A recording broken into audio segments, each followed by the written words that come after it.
¿Es posible que un niño de apenas 12 años sea considerado un terrorista irrecuperable y sentenciado a morir tras las rejas? Esta no es una pregunta hipotética, es la nueva realidad legal en El Salvador. Imaginen a un pequeño que apenas está entrando a la pubertad, cuya voz aún no termina de cambiar y cuyo desarrollo físico está lejos de completarse, enfrentando una condena que le asegura que nunca, bajo ninguna circunstancia, volverá a caminar en libertad. El gobierno de Nayib Bukele ha decidido que, a partir de este abril de 2026, la infancia ya no es un escudo contra la justicia más extrema y punitiva. La reciente aprobación de la reforma que permite aplicar la cadena perpetua a menores de edad vinculados a pandillas y terrorismo ha cruzado una frontera ética y jurídica que el mundo moderno consideraba inquebrantable desde el fin de las grandes guerras. El argumento oficial de la administración salvadoreña es de una frialdad absoluta. Si un menor tiene la madurez suficiente para empuñar un fusil de asalto con precisión, para ejecutar a un ser humano a sangre fría o para participar en la compleja logística de una estructura criminal transnacional, entonces posee también la capacidad cognitiva para enfrentar las consecuencias de un adulto.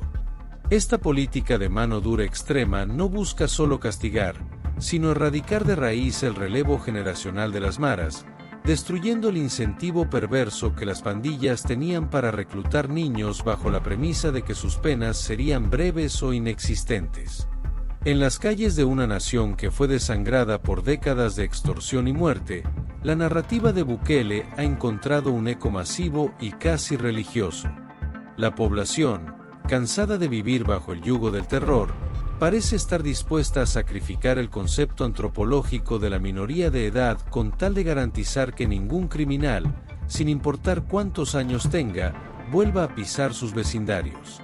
Estamos presenciando un experimento social sin precedentes, el fin de la piedad institucional en nombre de una seguridad colectiva que no admite matices, una transformación radical del contrato social donde el castigo ha sustituido por completo la prevención y donde la redención ha sido borrada del diccionario jurídico nacional.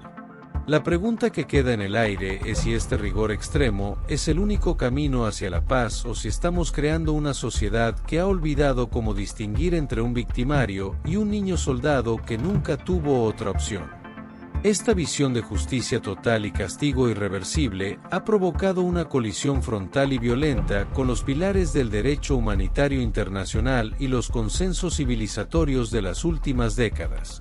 La Convención sobre los Derechos del Niño, un tratado del cual El Salvador es signatario y que juró proteger, establece con claridad meridiana que la privación de libertad de un menor debe ser siempre el último recurso y por el tiempo más breve que sea posible.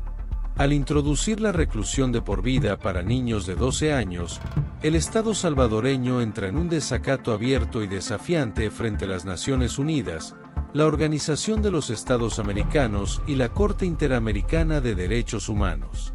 Los críticos, entre ellos eminentes psicólogos, neurocientíficos y expertos en pedagogía forense, advierten con desesperación que a los 12 años el cerebro humano aún no ha terminado de desarrollar las áreas prefrontales responsables del control de impulsos, la empatía y la evaluación de riesgos a largo plazo.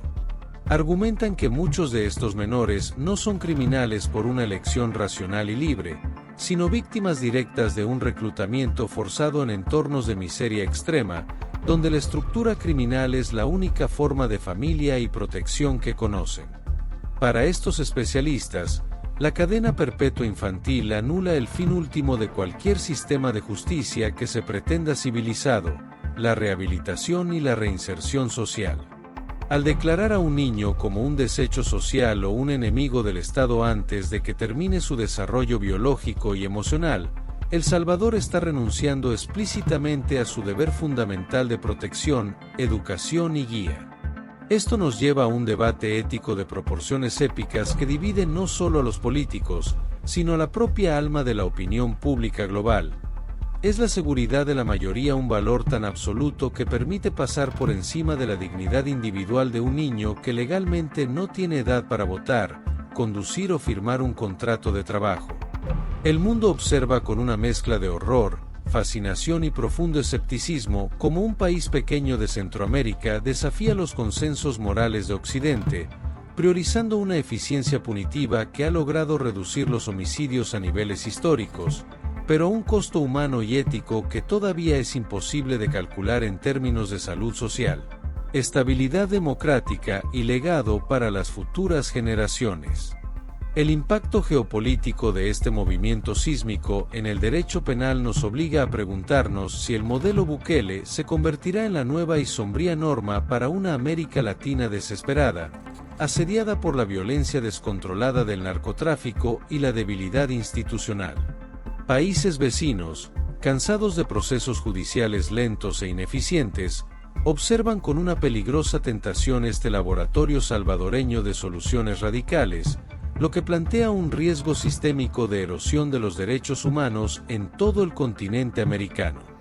Internamente, El Salvador ahora enfrenta el reto logístico y moral de gestionar una infraestructura carcelaria que albergará a personas que entrarán siendo niños de primaria y envejecerán en aislamiento total, sin ninguna esperanza de reinserción o perdón.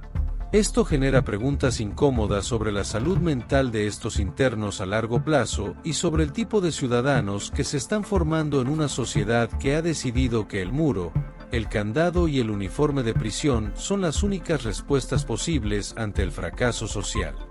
El presidente Bukele se mantiene imperturbable en su pedestal de popularidad, calificando las críticas internacionales como una forma de injerencia hipócrita y soberbia extranjera, mientras asegura que su única prioridad es la paz tangible de las familias salvadoreñas que sufrieron el luto por décadas. En este complejo escenario de 2026, El Salvador se ha convertido en el espejo de una humanidad que parece haber perdido la fe en la redención y en la posibilidad de cambio, prefiriendo la certeza absoluta del castigo perpetuo sobre la incertidumbre de la rehabilitación. Mientras los organismos internacionales preparan sanciones económicas y denuncias ante tribunales globales, en las plazas salvadoreñas el alivio por la tranquilidad recuperada lucha silenciosamente contra el miedo latente a un Estado que ya no reconoce límites de edad, ni de tiempo, para su poder sancionador. Estamos ante un punto de inflexión histórico donde la cadena perpetua infantil no es solo una ley más en el diario oficial, es el síntoma doloroso de un mundo que busca soluciones rápidas y quirúrgicas a problemas estructurales profundos, y cuya factura ética será cobrada con intereses a las generaciones que hoy todavía son niñas. La pregunta final nos queda a todos nosotros como sociedad global. ¿Qué tipo de paz es aquella que se construye sobre la tumba de la infancia de sus propios ciudadanos? ¿Estamos salvando al país o estamos perdiendo nuestra esencia humana en el proceso?